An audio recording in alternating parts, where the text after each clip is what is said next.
Hello everyone, and welcome back to Real Raw Reviews with Nettie and Ian. If you're new here, thank you for dropping in and checking us out. If you're not, thank you for coming in and just continue watching and joining us. And do appreciate the views, just getting the whole idea of reading, knowledge of reading, and just the enjoyment of reading. Reading is an enjoyment, reading is a vacation for me personally. And that's actually what we're going to be talking about today. I have been asked a lot of different questions as to, when do I find time to read as a mom? And with such a busy schedule, I do work as well. And I do have other things that I do outside of mommy moaning work. I have client work that I do and help individuals with things of that nature. So I have a pretty busy day, not even gonna lie. But I'm gonna always find time to read a book. I love to read. So my day starts around Monday through Friday. My day starts about 5:45, 6 o'clock in the morning. I am getting up to get Ian ready for school, cooking him breakfast, making his lunch for school, and getting myself ready for work. Getting him to school, leaving my house at 7, then making sure he gets to school. I work 8 to 5, and in between 8 to 5, a lot of times I'm reading. I a lot of times will not answer my phone, or I will put my notifications on silent just so I can read a book. In addition to that, bring me the book, bring me the computer. In addition to that, after I get off work, I have to get him, and then I'm in mommy mode from that time until he goes to bed, which is about 9-ish or so, 9:30, give or take how I feel. I read with him at night. He reads every night, whether it's a chapter or two, or we read together. And then from there, if I'm not doing client work, I'm gonna read. I have it set to where my notifications automatically go off at 10 o'clock at night, sometimes earlier. As you can see, I'm helping him with something. You're welcome. In addition to that, so once my notifications go off, I'm making sure that I'm putting my phone away. I actually, a year or two ago, maybe about 2 years, I started analyzing the amount of time that I spend on my phone. And the amount of time that I spend scrolling social media, I can be doing something productive with myself. So if I'm not reading a book, I am either watching a sermon, I may be studying my Bible, I may be just spending time with Ian, because that's a big thing. I don't say, if you're not a reader, I always feel that there's something productive that you can be doing instead of scrolling your phone. I do watch TV, but I'm not a huge TV watcher. I spend a lot of my time watching TV. If I'm going to watch TV, it's going to be on the weekend. If Ian is out of school for holidays and things of that nature, we'll watch movies together and things like that at night. But I think a lot of my loving to read came from growing up. My mom did not let us sit and watch TV all day. I can vividly remember just sitting home on a weekend, just always watching TV. My mom would make us during holiday breaks. We were going to the library to check out books, and sometimes we would have to do little book reports. But I love to read. I was 12, 13, even probably younger than that, reading James Patterson, Stephen King, Patricia Cornwell. So I've always loved reading. I am going to find time to read a book. So if you're struggling trying to figure out when to fit in reading a book, just think about the time of those minutes where you may just be sitting idle, scrolling social media, sitting looking at the TV. I take mine to appointments, doctor's appointments, and things of that nature as well. If I'm taking Ian to an appointment, and even myself, I'm going to have a book with me. That's what I say when it comes to that. If you have younger kids, you have to find that time for you. Reading for me is my escape. That's my time to myself. I don't get a lot. So when it comes to just having time to myself, it's not something, I don't have breaks from Ian regularly. Every once in a while he's with my parents, but for the most part, 25/8, I have my child. So my escape is reading when he goes to bed, and I'm typically gonna have a glass of wine or something, because I have to have that peace of mind, and reading does that for me. Now, this does lead me to the conversation of, which was also asked, the difference between reading a physical book and an e-reader or ebook. Now, different strokes for different folks is my thought process. Or Audible, I will say that. I personally cannot do Audible. I don't have an issue with ebooks or e-readers. I do have a Kindle. It is very, very, very rare that I use my Kindle. I have certain books on Kindle that I have purchased that I will read on there. If Kindle has different deals on certain books, like $1.99. I'm actually reading one now called Single on Purpose, and that book was $1.99 because I had the emails for Kindle. So I will get those if they are on a discount. Outside of that, I will say if you don't want to sit and go get a physical book or anything like that, maybe do an Audible if you don't have time to sit and read a book. If you want to play it in your car, you can always do that. So that is always an option I tell people as well. So again, it just depends on you in general. With e-readers, I don't know, me personally, I like to have the touch of a physical book. I like to have my book, sit and read it and see the words jump out of the page. Like for me, it's like as I flip each page, it gives me that anticipation. E-readers I don't have an issue with because I can still have that book in my hand, but I won't do it from my phone because the purpose of me reading is to get off of an electronic device. And if you have an actual e-reader, I say it's okay, because me personally with my Kindle, I don't have anything on my Kindle. Like I don't do anything on my Kindle but read books. I know some people choose to read books on their iPads and things of that nature, but I feel for me personally, it causes too many distractions. So therefore, I would rather read the book. Now, where I get my books, any of my fiction books, I'm going to the library. Hey buddy, can you turn that down just a little? Please. He's playing games on his computer. Thank you. I will. Give me a second, buddy. Yes, we will check all of that. He wants to check our YouTube channel and check our subscribers. We'll get to that later tonight. We'll do that in a little bit. But where I get my books from, all my fiction books, I check out from the library. Very rarely will I purchase a fiction book because it is very rare that I am going to reread a fiction book. Now, I did say, and I probably will still do this at some point because I will have my own library. Like I'm speaking that into existence. I'm going to have my own library in my house. And I want to own every James Patterson book.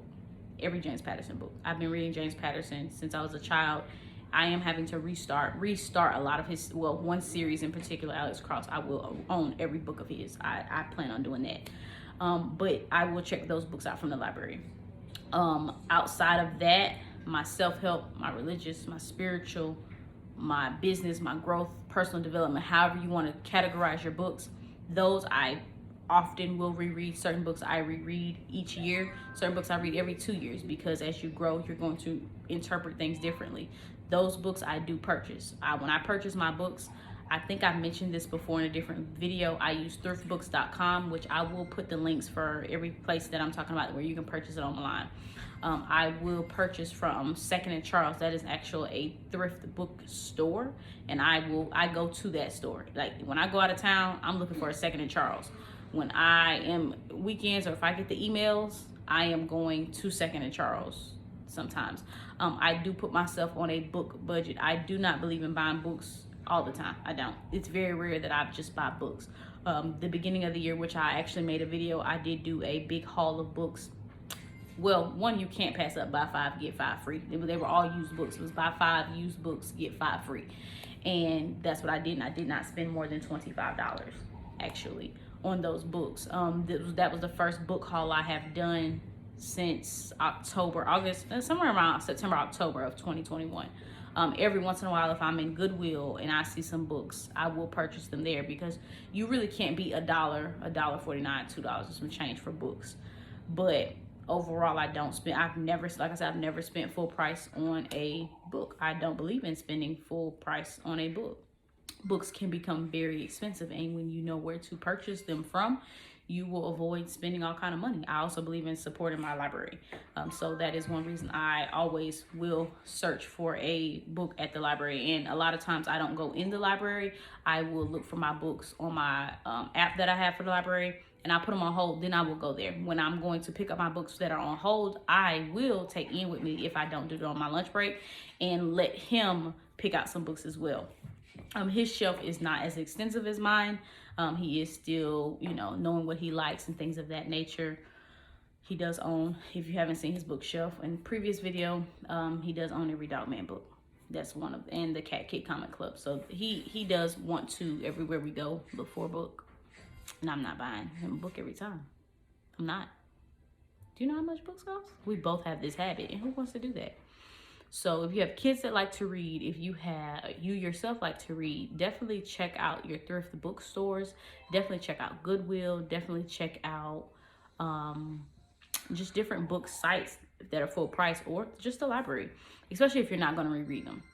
If you're going to reread them, by all means necessary, you know, spend the money. But I just believe in budgeting. I believe in the value of a dollar. And when it comes to books, no matter how much I love them, I will not spend full price on them.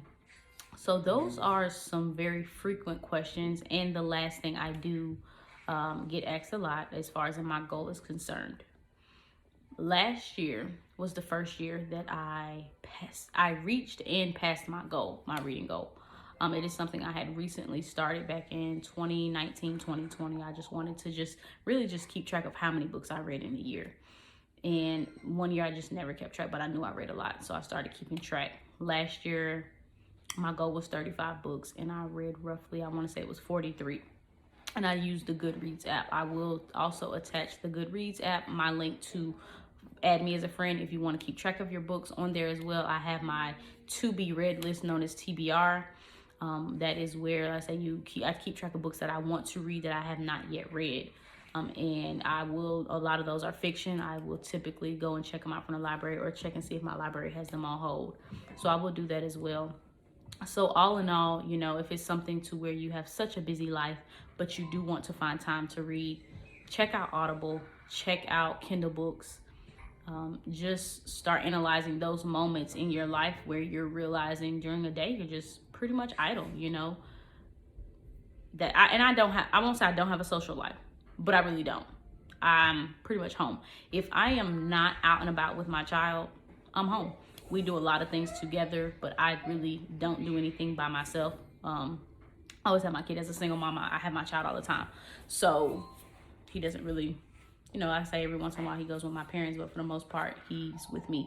So I don't really go anywhere. So on a Friday night, a Saturday night, I'm home. You know, I'm home if I'm not out and about with my child. So I have a lot of time to read. I have a lot of time to just do other things. But that's just how I am. You know, I will definitely be finding more moments to myself that would consist of more than reading. But for right now, that's just where I'm at in life.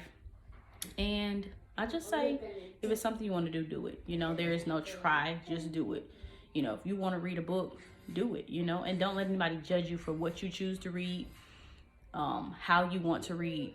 There is no gender when it comes to books. I tell my son that all the time. He loves comic books, and there was a My Little Pony book he wanted to read, and only reason he wanted to read it because it was a mixture of some other people in it, and he thought he would be picked at because it was pink and had girl stuff in it, but it was a combination type book.